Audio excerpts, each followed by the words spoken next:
नमस्कार मैत्रिणींनो, आज आपण खूप छानसे नाश्त्यासाठी आपण पोहे बनवणार आहोत। आता त्यासाठी आपण घेतलेले आहे कढीपत्ता घेतला आहे, शेंगदाणे घेतले, कोथिंबीर घेतली, हिरव्या मिरच्या आणि कांदा चिरून घेतलेला आहे बारीक। आता हे बघा, पोहे आपल्याला भिजवून घ्यायचे। आता पोहे आपण काय केलेले आहे, खाली एक बाउल घेतलेला आहे मोठा आणि वरती चाळण घेतलेली आहे। त्या चाळणीमध्ये आपण हे पोहे व्यवस्थित भिजवून घेणार आहोत।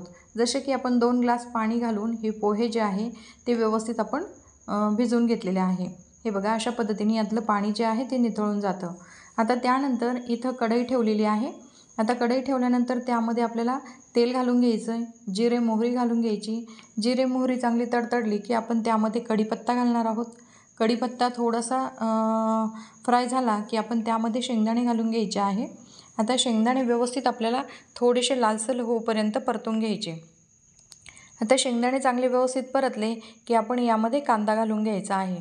आता कांदा आपण हा बारीक चिरून घेतलेला आहे। जर तुम्हाला आवडत असेल तर तुम्ही थोडासा लांब कांदा पण चिरून घेऊ शकता। आता यामध्ये आपण हिरव्या मिरच्या ज्या आहेत त्या मिक्सरला बारीक करून घेतलेल्या आहेत। तुम्हाला हिरव्या मिरच्या कट करून आवडत असेल तर तुम्ही त्या पद्धतीने पण घालू शकता।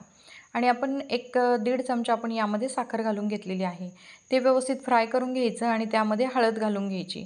हळद घातल्यानंतर ते चांगलं व्यवस्थित मिक्स करून घ्यायचं। मिक्स झाल्यानंतर हे बघा, अशा पद्धतीने आपले पोहे जे आहेत ते चांगले भिजलेले आहेत। आता पोहे पण यामध्ये आपण घालून घेणार आहोत आणि चांगले व्यवस्थित आपल्याला याला परतून घ्यायचे।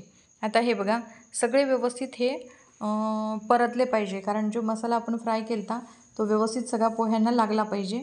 आता वरून थोडंसं चवीनुसार मीठ घालून घ्यायचं आहे आणि व्यवस्थित आपल्याला हे परतून घ्यायचे।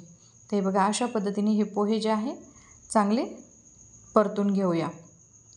आता याला काय करायचं, थोडंसं झाकण ठेवून द्यायचं आणि 1-2 मिनटं याची वाफ काढून घ्यायची। अशा पद्धतीने आपले पोहे जे आहे ते छानसे नाश्त्यासाठी तयार झालेले आहे। व्हिडिओ आवडला तर व्हिडिओला लाईक करा, शेअर करा आणि आमच्या चॅनलला सबस्क्राईब करा। धन्यवाद।